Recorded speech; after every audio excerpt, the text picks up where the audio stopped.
Hello everyone, my name is Archana Poe, lecturer from Pravara Medical Trust, College of Pharmacy, Shevgaon. My subject is Biochemistry and Clinical Pathology. तर आपण biochemistry आणि clinical पॅथॉलॉजीमधला चौथा जो chapter आहे lipids तो आपण बघतोय. Lipids we have seen water lipids. Lipids are the water insoluble compounds. Lipids काय असतात? वॉटर इनसोल्युबल कंपाऊंड्स असतात की जे वॉटरमध्ये सोल्युबल होत नाहीत आणि जे आपली बायोलॉजिकल सिस्टीम आहे त्यांच्यापासून ते आपण ऑब्टेन करतो ते असतात लिपिड्स. लिपिड्समध्ये आपण लिपिड्सचं क्लासिफिकेशन बघितलं होतं आणि त्याचे एक्झाम्पल आणि त्याचे स्ट्रक्चर जे आहेत ते स्टडी केले होते. त्यानंतर नेक्स्ट पॉईंट जो आहे आपला तो आहे केमिकल टेस्ट फॉर स्टेरॉइड्स. आपण डिराइव्ड लिपिड्स जे बघितलं होतं लास्टमध्ये, जो थर्ड टाईप आहे क्लासिफिकेशनमधला डिराइव्ड लिपिड्स, त्याचे एक्झाम्पल बघितले होते steroids.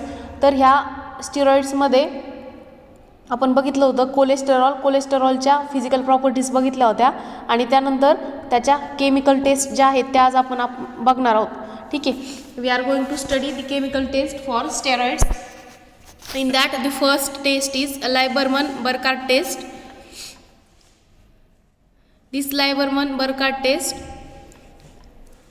when the chloroform solution of steroid is treated with acetic anhydride and concentrated sulfuric acid, green color is formed. Okay. तर ही जी टेस्ट आहे ती स्टिरॉइड्ससाठी आहे. स्टिरॉइड्ससाठी ही टेस्ट परफॉर्म केली जाते. क्लोरोफॉर्मचं सोल्युशन घेतलं जातं, क्लोरोफॉर्म सोल्युशन ऑफ स्टेरॉइड, आणि त्याची ट्रीटमेंट केली जाते ॲसिटिक अनहायड्राईड आणि कॉन्सन्ट्रेटेड सल्फ्युरिक ॲसिडसोबत H2SO4 म्हणतो आपण त्याला. कॉन्सन्ट्रेटेड सल्फ्युरिक ॲसिड आणि ॲसिटिक अनहायड्राईडसोबत ते ट्रीट केलं जातं. त्यावेळेस ते आपल्याला काय करतं? ग्रीन कलर देतं. ग्रीन कलर तयार होतो. जर ग्रीन कलर आला तर म्हणजे काय आहे? ते स्टेरॉइड आहे. सेकंड जी टेस्ट जी आहे ती आहे सॉल्कॉस्की टेस्ट. याच्यामध्ये काय केलं जातं? स्टेरॉइडचं क्लोरोफॉर्म सोल्युशन घेतलं जातं, त्याला कॉन्सन्ट्रेटेड सल्फ्युरिक ॲसिडसोबत ट्रीट केलं की ते रेड कलर देतं. ही झाली सॉल्कॉस्की टेस्ट. नेक्स्ट जे आहे ते आहे आयसोप्रेनॉइड युनिट्स. आता आयसोप्रेनॉइड युनिट्स काय असतात? These are chemically unrelated to fats and phospholipids but their solubility properties are same and hence get extracted along with the fat by the solvents like ether, chloroform, and fats get hydrolyzed with alkali but isoprenoid lipids remain unchanged, hence they are called as non-saponisable lipids and these are related to unsaturated hydrocarbon isoprene. So many important biological compounds are formed these classes, for example cholesterol, bile salts, vitamin D and sex hormones. These are the all biological important isoprenide lipids. So isoprenide units, आता ज्या कंपाऊंडमध्ये एक किंवा त्याच्यापेक्षा जास्त to और मोर units of hydrocarbon असतात, म्हणजे दोन किंवा त्याच्यापेक्षा जास्त हायड्रोकार्बन्स असतात, त्यांना म्हटलं जातं आयसोप्रेनाइड लिमिट्स. आता ते केमिकली त्यांचा फॅटशी फॉस्फोलिपिडशी ते रिलेटेड नसतात, त्यांचा काही संबंध नसतो, पण त्यांच्या ज्या सोल्युबिलिटी प्रॉपर्टीज ज्या असतात त्या सेम असतात. ते काय होतात? ते फॅटसोबत एक्स्ट्रॅक्टेड होतात. जे वेगवेगळे सॉल्वंट्स आहेत, इथर, क्लोरोफॉर्म वगैरे, यांच्यासोबत फॅटसोबतच त्यांचं एक्स्ट्रॅक्शन होतं. पण फॅट्सचं जेव्हा हायड्रोलाइज होतं, फॅट्स हायड्रोलाइज झाल्यानंतर त्यांच्यामधले जे हे आयसोप्रेनाइड युनिट असतात ह्यांच्यामध्ये काही चेंजेस होत नाही, ते आहे तसेच राहतात. म्हणून त्यांना म्हटलं जातं की नॉन सॅपोनिसेबल लिपिड्स. आणि त्याचे हे एक्झाम्पल आहेत आयसोप्रेनाइड युनिट. त्याच्यामध्ये कॅल्सिफेरॉल असेल, प्रोजेस्टेरॉन असेल, अँड्रोस्टेरॉन असेल. these are the biological important isoprenide lipids and these are the important biological compounds from this class. तर हे झालं आयसोप्रेनाइड युनिट्स. आयसोप्रेनाइड युनिट्स म्हणजे काय? त्याच्यामध्ये दोनपेक्षा किंवा त्यापेक्षा जास्त हायड्रोकार्बन्स असतात, ते असतात आयसोप्रेनाइड युनिट्स. आणि त्यांचं हायड्रोलाइज जरी झालं तरी त्यांच्यामध्ये, त्या आयसोप्रेनाइड युनिट्समध्ये काही चेंज होत नाही, ते असतात आयसोप्रेनाइड युनिट्स. आणि हे त्याचे एक्झाम्पल आहेत. हे पहिलं जे आहे ते आयसोप्रेनाइडचं स्ट्रक्चर आहे, आयसोप्रेनाइड युनिट ज्याला म्हटलं जातं. त्यानंतर हे कॅल्सिफेरॉल म्हणजेच व्हिटॅमिन डीचं हे स्ट्रक्चर आहे. त्यानंतर हे प्रोजेस्टेरॉनचं स्ट्रक्चर आहे. आणि हे जे आहे last one, this is the structure of androsterone. So these are the important biological compounds from this class, that is cholesterol, bile salts, vitamin D, and these are the sex hormones. Next point is qualitative test for lipids. लिपिड्सच्या कुठल्या कुठल्या qualitative taste आहे, हे lipid आहे की नाही हे कुठल्या पद्धतीनं चेक केलं जातं, त्यासाठी कोणत्या टेस्ट परफॉर्म केल्या जातात त्याला आपण म्हणतो qualitative test for lipids. Qualitative म्हणजेच काय, लिपिड्सची क्वालिटी चेक करण्यासाठी ज्या टेस्ट केल्या जातात त्या असतात क्वालिटेटिव्ह टेस्ट फॉर लिपिड्स. त्यामध्ये फर्स्ट जी टेस्ट आहे ती आहे सोल्युबिलिटी. लिपिडची सोल्युबिलिटी जसं आपण बघितलं, lipids are water insoluble compounds की जे वॉटरमध्ये सोल्युबल नसतात, ते असतात lipids. Solubility of lipid in organic solvent depends on the length of the hydrocarbon chain of the fatty acid attached to glycerol. आता ही जी सोल्युबिलिटी असते ती कशावर डिपेंड असते की त्याच्यामध्ये हायड्रोकार्बन चेनची लेंथ काय, किती हायड्रोकार्बन प्रेझेंट आहेत, त्याच्यावर त्याची सोल्युबिलिटी डिपेंड असते. आता लिपिड्स काय असतात, lipids are soluble in solvents like chloroform, ether, alcohol, hexane. आता जे काही ऑर्गॅनिक सॉल्वंट्स आहेत त्यांच्या सगळ्यांमध्ये लिपिड्स काय असतात, सोल्युबल असतात आणि वॉटरमध्ये ते इनसोल्युबल असतात. सेकंड जे आहे ते आहे formation of translucent spot on paper. आता याच्यामध्ये ordinary writing paper becomes semi transparent when a drop of oil applied to paper. आता आपल्याला माहिती आहे एखादा पेपर जर असेल साधा, त्याच्यावर ऑइलचा ड्रॉप जर पडला तर तो काय होतो, सेमी ट्रान्सपरंट होतो. आपल्याला तो सेमी ट्रान्सपरंट दिसतो थोडासा. मग ते काय झालं, this is the qualitative test for lipids. Okay, when a drop of oil is applied on a ordinary writing paper it becomes semi transparent. This is the second test for formation of for lipids, that is formation of translucent spot on paper. Next is the formation of ॲक्रोलिन.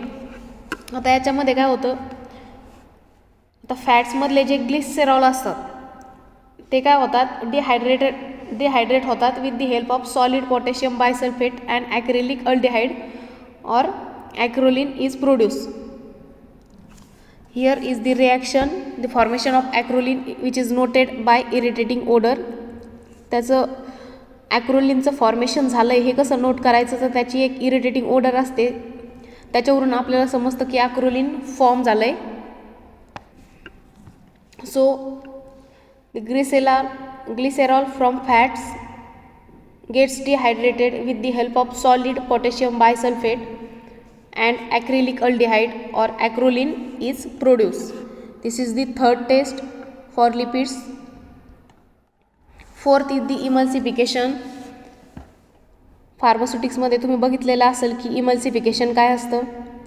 Wien oil और liquid fat is shaken with water. एखादं oil suppose जर तुम्ही घेतलं, ते वॉटरसोबत शेक केलं तर काय होतं, finally divided and disperse, it is finally divided and is disperse in the water to form what is known as emulsion. त्याचं काय तयार होतं, इमल्शन तयार होतं. एखादं लिक्विड किंवा फॅट घेतलं, ऑइल घेतलं, ते जर वॉटरसोबत मिक्स केलं आणि त्याला शेक केलं आपण जोरात, तर त्याचे काय होतात, ते ग्लोब्युल्स तयार होतात आणि ते जे ऑइल आहे ते वॉटरमध्ये थोड्या वेळासाठी डिस्पोज होतं, त्याचं इमल्शन तयार होतं. ते झालं emulsification. Shake a drop of oil with a little water in a test tube and the oil becomes finely divided forming and emulsion. त्याचं काय तयार होतं, इमल्शन तयार होतं. ती झाली इमल्सिफिकेशन टेस्ट लिपिड्ससाठी. नेक्स्ट जी आहे ती आयोडीन ॲब्सॉर्प्शन टेस्ट आहे. This test is for unsaturated fatty acid for fat. A drop of iodine added to fat solution is prepared in chloroform and shaken. The solution will decolorize if unsaturated fatty acid is present. ही जी test आहे iodine absorption test, ही फक्त unsaturated fatty acids आणि फॅटसाठी असते. त्याच्यामध्ये आयोडीनचा drop घेतला जातो, तो काय केला जातो, फॅटमध्ये टाकला जातो. फॅटचं एक सोल्युशन आधीच बनवलेलं असतं with the help of chloroform, त्याच्यामध्ये टाकला जातो, त्याला शेक केलं जातं आणि त्या सोल्युशनचा कलर काय होतो, म्हणजे ते डिकलराईज होतं, कलर निघून जातो. तर हे कधी होतं, जर अनसॅच्युरेटेड फॅटी ॲसिड प्रेझेंट असतील तरच तो कलर डिकलराईज होतो. नेक्स्ट जे आहे ते आहे रॅन्सिडिटी. रॅन्सिडिटी आपल्याला माहिती आहे की रॅन्सिडिटी कशाला म्हणतात. When a fat is allowed to stand for sufficient length of time in contact with air moisture particularly in the presence of light it gets oxidised and it becomes rancid. Rancidity म्हणजे काय होत असतं, जर एखादा fat आहे ते आपण खूप टायमिंगसाठी लॉंग टाईमसाठी काय केलं आपण, त्याला मॉइश्चरच्या कॉन्टॅक्टमध्ये आला, लाईटच्या कॉन्टॅक्टमध्ये आला, तर त्याचं काय होतं, ऑक्सिडेशन होतं आणि तो रॅन्सिड होतो. It liberates free fatty acid and it is less palatable and it said to have gone rancid. म्हणजे त्याला आपण म्हणतो की ते काय करत असतं, फ्री फॅटी ॲसिड लिबरेट करत असतं, त्याला आपण म्हणतो की ते रॅन्सिड झालं. मग त्याच्यासाठी काय केलं जातं, ती रॅन्सिडिटी प्रिव्हेंट करण्यासाठी आपण अँटीऑक्सिडंट त्याच्यामध्ये ॲड करतो.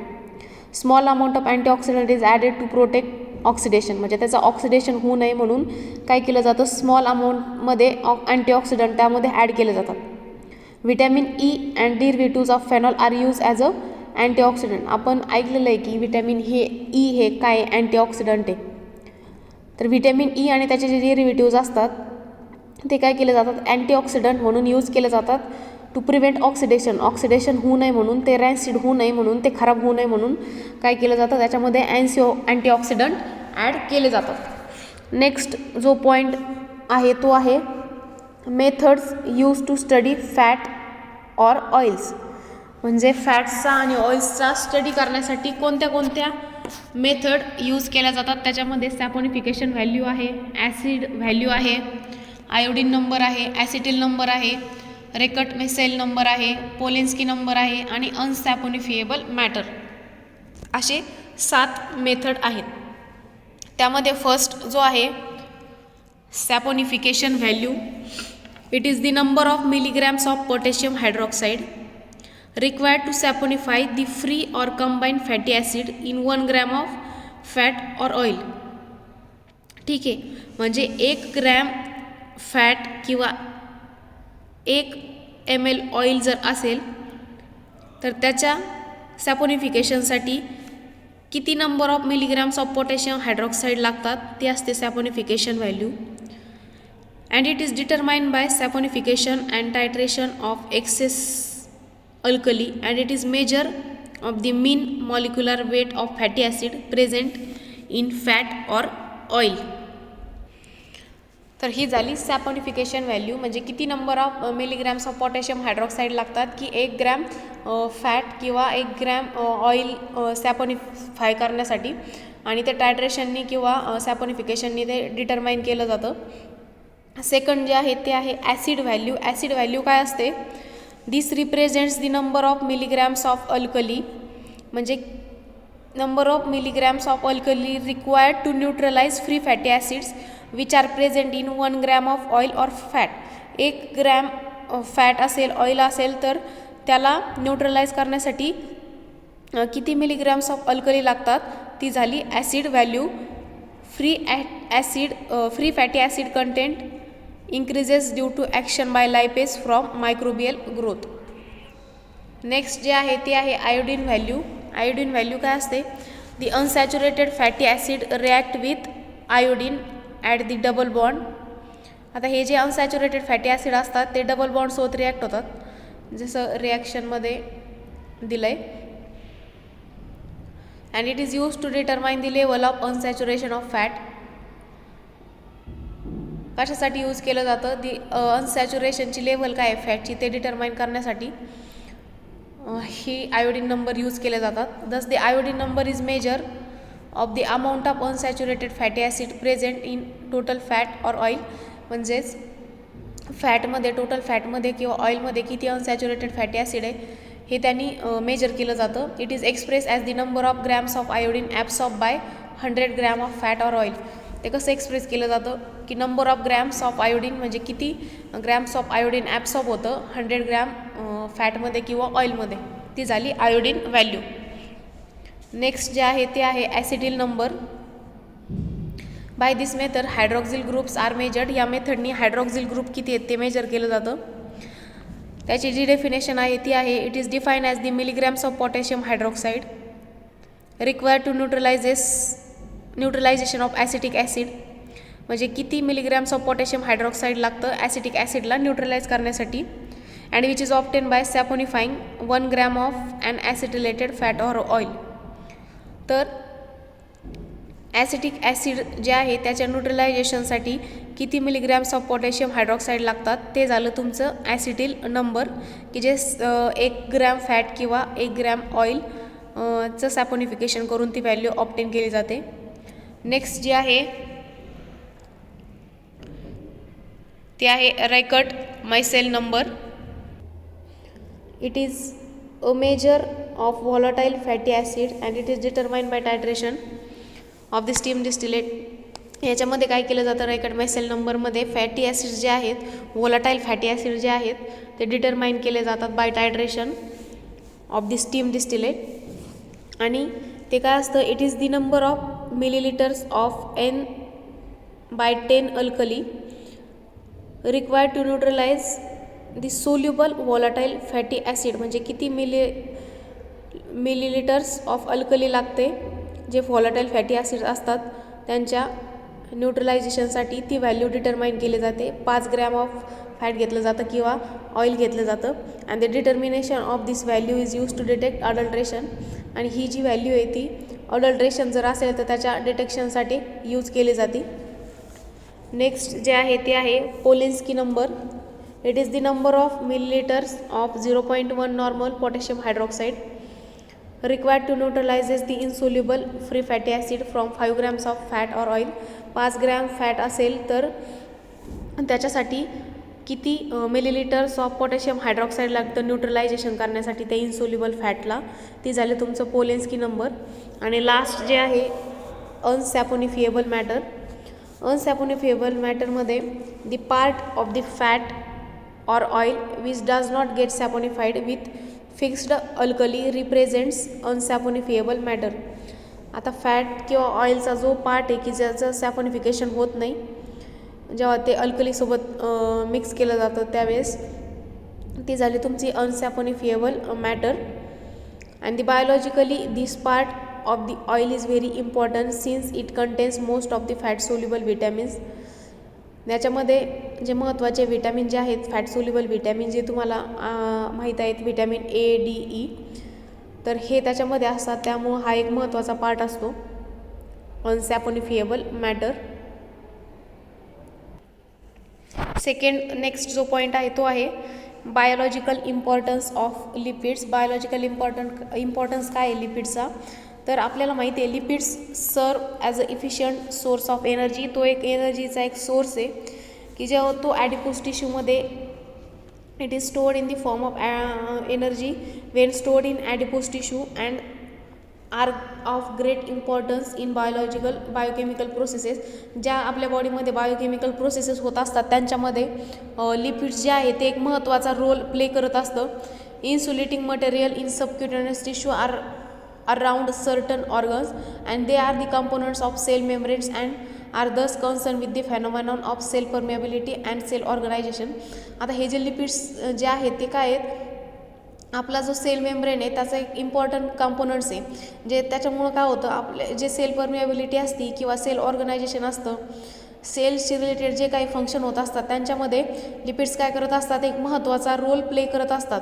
आता 1 ग्रॅम फॅट जे असतं ते काय करत असतं 9 कॅलरीज देत असतं, 9 कॅलरीज ऑफ एनर्जी देत असतं to carbon dioxide and water. आणि ते काय करत असतं in addition to providing flavour and satiety to diet fat serves as a vehicle for the fat soluble vitamins A, D, E, K.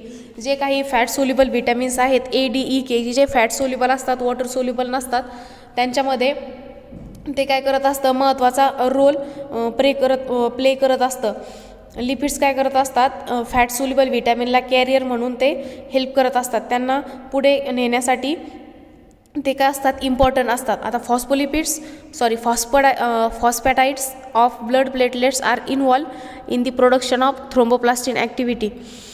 आता blood प्लेटलेट्समध्ये जे फॉस्फॅटाइड्स आहेत ते काय लिपिडचा एक पार्ट आहे, ते काय करत असतात थ्रोम्बोप्लास्टिन जे आपल्या ब्लडमध्ये प्रोड्यूस होत असतं त्यांच्या ॲक्टिव्हिटीसाठी, ब्लड क्लॉटिंगसाठी ते काय असतात, इम्पॉर्टंट असतात. तसेच जी काय सेल्युलर इंटिग्रिटी होत असते, सेल्युलर फंक्शन्स होत असतात, त्यांच्यासाठी लिपिड्स इम्पॉर्टंट असतात. आता जे काही पॉलीअनसॅच्युरेटेड फॅटी ॲसिड असतात त्या आपल्या बॉडीमधल्या जे काही वेगवेगळ्या मेटाबॉलिक प्रोसेसेस होत असतात त्यांच्यासाठी इम्पॉर्टंट असतात पॉलीअनसॅच्युरेटेड फॅटी ॲसिड. पण ह्युमन बिंग आहे, ॲनिमल आपल्या बॉडीमध्ये पॉलीअनसॅच्युरेटेड फॅटी ॲसिड सिंथेसाइज करू शकत नाही.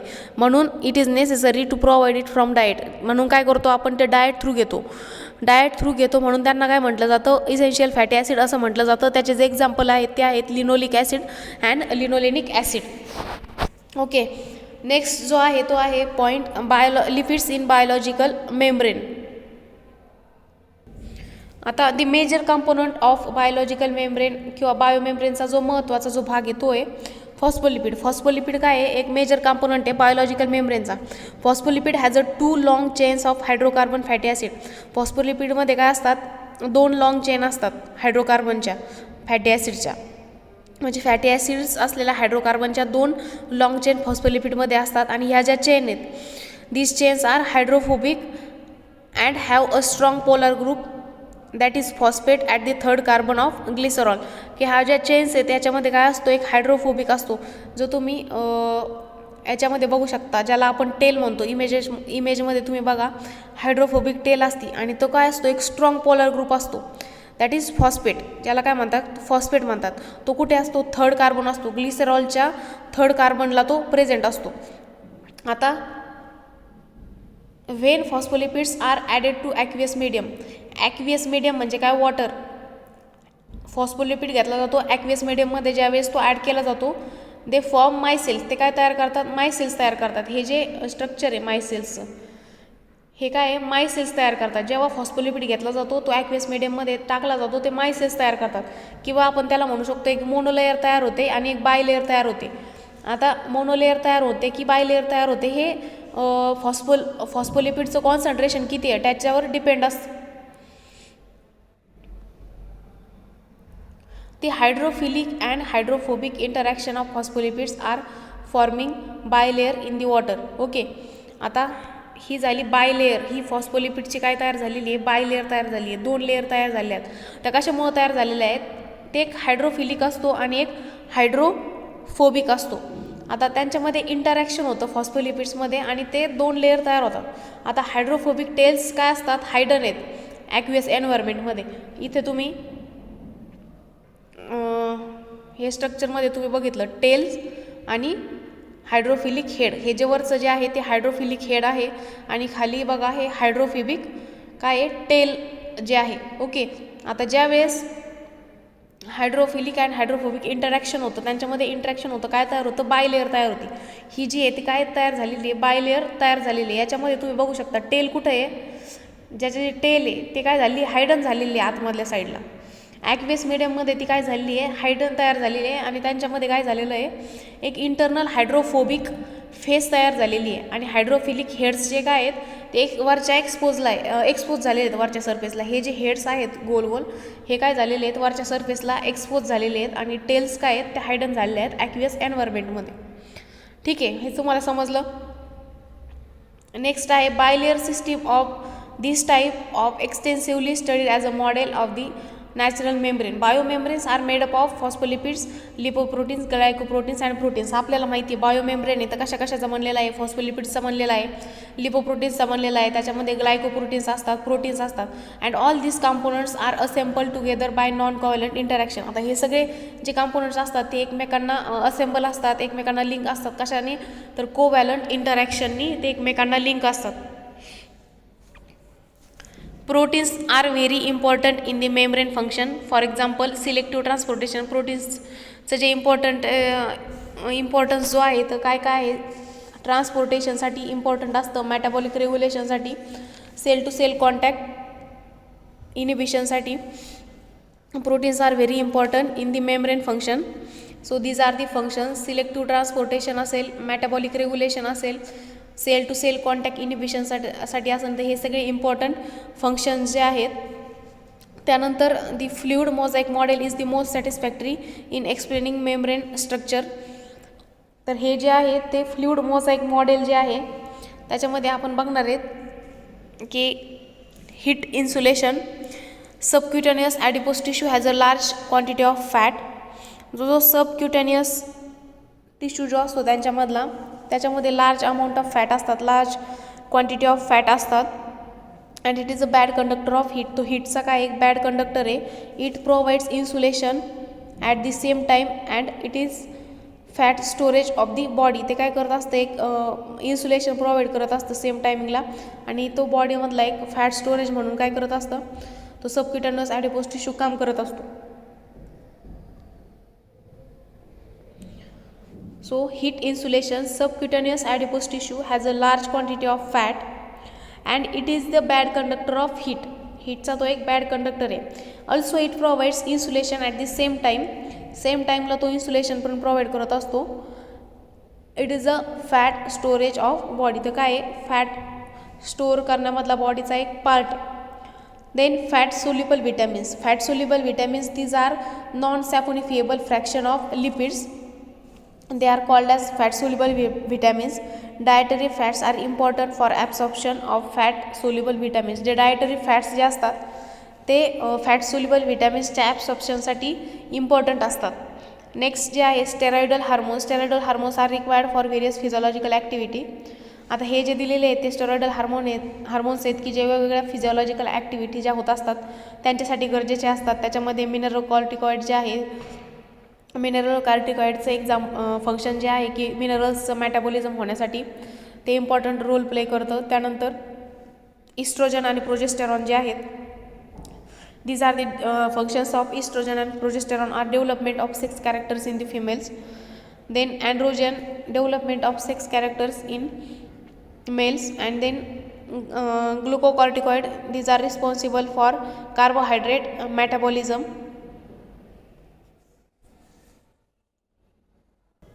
So these are the important hormones, steroidal hormones and their functions. Then the last point is disease related to fat metabolism. Fat metabolism शी related कुठले कुठले डिसीज आहेत ते आपण बघणार आहेत. Excessive excretion of fat in the faeces is known as steatorrhoea. जर आपले फेसेसमध्ये एक्सेसिव्ह एक्सक्रिशन असेल फॅटचं तर त्याला म्हटलं जातं steatorrhoea. But it is either maldigestion of fats due to inadequate secretion of pancreatic lipase or bile salts or even maybe defective absorption of due to the intestinal disease like celiac disease. जर defective absorption होत असेल बॉडीमध्ये जर काही कोलिॲक disease असेल त्यामुळं जर absorption proper होत नसेल किंवा माल डायजेशन जर असेल ऑफ द फॅट तर त्याच्यामुळं काय होत असतं it leads to the fat metabolism. Intestinal डिसीजमुळं ते होते. त्यानंतर आपल्याला जो माहिती आहे ओबेसिटी. ओबेसिटीमध्ये काय होतं ओबेसिटी पण हा एक डिसऑर्डर आहे की जो रिलेटेड टू फॅट मेटाबॉलिझम आहे. त्याच्यामध्ये काय होतं फॅट बॉडीमध्ये फॅटचं काय होत असतं एक्सेसिव्ह ॲक्युमुलेशन होत असतं which is called as obesity. Next जो डिसीज जो आहे तो आहे lipidosis. Lipidosis this denotes the abnormal lipoproteins in the blood और specific lipids in the tissue. याच्यामध्ये काय होतं असतं लिपोप्रोटीन्स जे आहेत त्यांचं ॲबनॉर्मली ते फाउंड होतात ब्लडमध्ये किंवा लिपिड्स किंवा टिश्यूमध्ये. त्यानंतर नेक्स्ट जो आहे hyperlipidaemia. Hyperlipidaemia it is a condition in which hyper म्हणजे काय एक्सेसिव्ह जास्त. हायपर म्हणजे काय जास्त. It is a condition in which plasma cholesterol और प्लाझ्मा ट्रायग्लिसराइड्स लेवल इंक्रीज. की ज्याच्यामध्ये काय होत असतं प्लाझ्मा कोलेस्टेरॉलची लेवल आणि प्लाझ्मा ट्रायग्लिसराइड्सची जी लेवल आहे ती इंक्रीज होत असते. आणि ही जी कंडिशन जी असते हिला म्हटलं जातं hyperlipidaemia. It occurs due to inherent genetic डिफेक्टमुळं ही कंडिशन होते. आणि त्यानंतर लास्ट जे आहे ते आहे hyperlipoproteinaemia. It is an alignment in which cholesterol और triglycerides containing lipoproteins are reported in high concentration in the blood. की ब्लडमध्ये त्याचं कॉन्सन्ट्रेशन वाढतं. जे काही कोलेस्टेरॉल असेल किंवा ट्रायग्लिसराइड जे असते ज्याच्यामध्ये लिपोप्रोटीन्स आहेत त्यांचं कॉन्सन्ट्रेशन ब्लडमध्ये वाढतं त्याला म्हटलं जातं हायपर लिपोप्रोटीनेमिया. तर हे सगळे disease these are all related to fat metabolism which involve obesity, lipidosis, hyperlipidaemia and hyperlipoproteinaemia. तर हे आपण आज कवर केलं. हा चॅप्टर इथे संपला. So thank you.